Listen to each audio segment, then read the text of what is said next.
মহাত্মা বন্দন মই এতিয়া pyramid ভেলীৰ back সাইডত আছো। এটো হৈছে ভিউ আৰু মোৰ পিছফালে দেখিছে এয়া পিৰামিড ভেলী।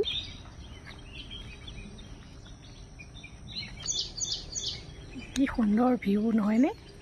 পিৰামিড ভেলীত আপোনালোকে আহিলে সঁচাকৈ অনাবিল আনন্দ লাভ কৰিব। আৰু মোৰ পিছফালে থকা এইটোৱে হৈছে নিৰ্বাণা হাউচ। পত্ৰী মেডাম থাকে ইয়াতে। পত্ৰী মেডামক যোৱাকালি ৰাতি মই লগ কৰিলোঁ। ইয়াৰে প্ৰত্যেকখিনি ঠাইৰ পৰিৱেশে ইমান সুন্দৰ যে মই অকণমানিকা ভিডিঅ'টোত সৰু ভিডিঅ'টোত মই দেখাই শেষ কৰিব নোৱাৰিম। ভেকেশ্যনৰ টাইম স্পেণ্ড কৰিবলৈ ইয়াতকৈ আৰু সুন্দৰ ঠাই বিচাৰি পোৱা নাযাব। গতিকে আপোনালোকে যদি ভেকেশ্যন কৰিম বুলি ভাবি আছে তেনেহ'লে ধ্যানৰ লগতে মনৰ শান্তি আৰু যিমানখিনি এডভেঞ্চাৰ টাইপৰ আপোনালোকক লাগে, এডভেঞ্চাৰ কৰিবৰ কাৰণে মনোৰঞ্জনৰ যিমানখিনি আপোনালোকৰ সুবিধা লাগে, এই প্ৰত্যেকটো সুবিধাই এই পিৰামিড ভেলীত পাব। আৰু এই ব্ৰিজখন পাৰ হ'লে আমি পিৰামিডৰ পিছফালটো আমি পামগৈ। দেখি আছে নিশ্চয়, মই ব্ৰিজত উঠি গৈছোঁ। কাঠৰ ব্ৰিজ হয় এইখন আৰু নদীখন বৈ গৈছে তলেদি। কি সুন্দৰ ভিউ।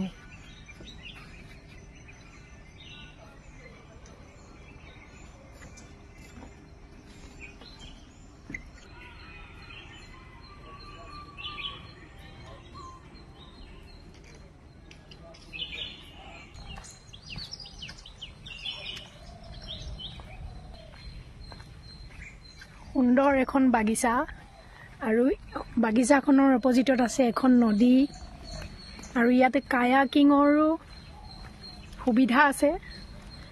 যিসকলে কায়াকিং বা ব'টিং কৰিব বিচাৰে তেনেকৈ কৰিব পাৰে। আৰু মোৰ পিছফালে এজন বুদ্ধ মূৰ্তি হয়।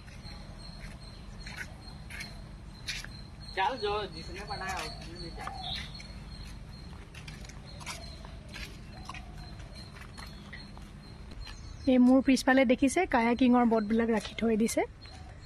আপোনালোকে আহিলে ইয়াতে কৰিবলৈ সুবিধা পাব। আৰু এমিউজমেণ্টৰ কাৰণে বহুত ধৰণৰ সুবিধা আছে ইয়াতে। অকল ধ্যানেই যে আহি আমি কৰিব লাগিব তেনেকুৱা ইয়াত আহি আপোনালোকে অনুভৱ নাপায়। ধ্যানৰ লগত খেলা ধূলা মনোৰঞ্জন গোটেইখিনি ইয়াতে সুবিধা ৰখা হৈছে।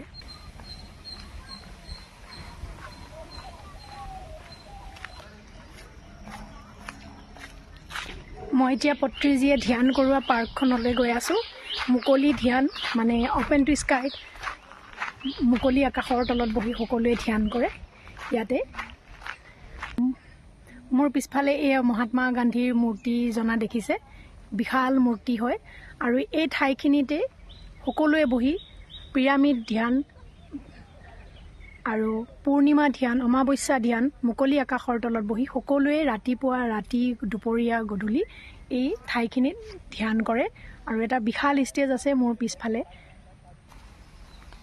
এই মই ষ্টেজৰ ওপৰত উঠিছোঁ। ইয়াতে পত্ৰীজীয়ে সকলোকে ধ্যান কৰাইছিলে। আৰু মোৰ পিছফালে এয়া ধ্যানৰ বাবে বহা ঠাইখিনি আপোনালোকে দেখা পাইছে। আৰু যদি এইটো এংগেলৰ পৰা চাই আপোনালোকে মোৰ পিছফালে আপোনালোকে পিৰামিড ভেলী দেখা পাব। অকণমান কাষলৈ অলপ ওপৰৰ ফালে আপোনালোকে দেখা পাব পিৰামিড ভেলী ভিউ। আৰু ইফালে কায়াকিং কৰিব পৰাকৈ ৱাটাৰ বডি মোৰ পিছফালে আছে। মই যিহেতু ফ্ৰণ্ট কেমেৰাৰ পৰা কৰিছোঁ গতিকে অলপমান চাওঁতে আৰু কৰোঁতে অলপ হয়তো অসুবিধা হ'ব পাৰে। কি সুন্দৰ পত্ৰীজীয়ে ফ্লুট বজাই থকা এই ষ্টেজত। আৰু সন্মুখত এখন বিশাল বাগিচা য'ত বহি সকলোৱে ধ্যান কৰি পৰম আনন্দত বিলীন হৈ যায়। মোৰ পিছফালে আৰু এটা পিৰামিড ঘৰ দেখিছে। এইটোত ৰিট্ৰিট প্ৰগ্ৰামবিলাক হয়। যোৱাকালিলৈকে এটা ছাউণ্ড হিলিং প্ৰগ্ৰাম হৈ গ'ল 2 দিনীয়া।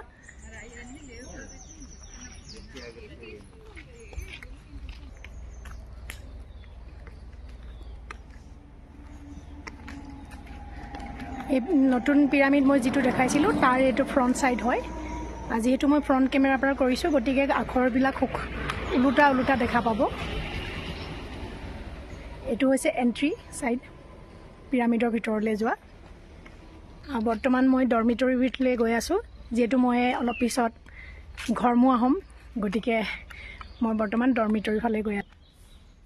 এইটো মোৰ পিছফালে যিটো আছে এইটো হৈছে ডৰ্মিটৰী। ইয়াতে ডৰ্মিটৰী যদিও বহুত সুন্দৰ ব্যৱস্থা আছে ইয়াতে থকাৰ, আৰু বহুত কম খৰচত আপোনালোকে থাকোঁ বুলিলে থাকিব পাৰে পিৰামিডত।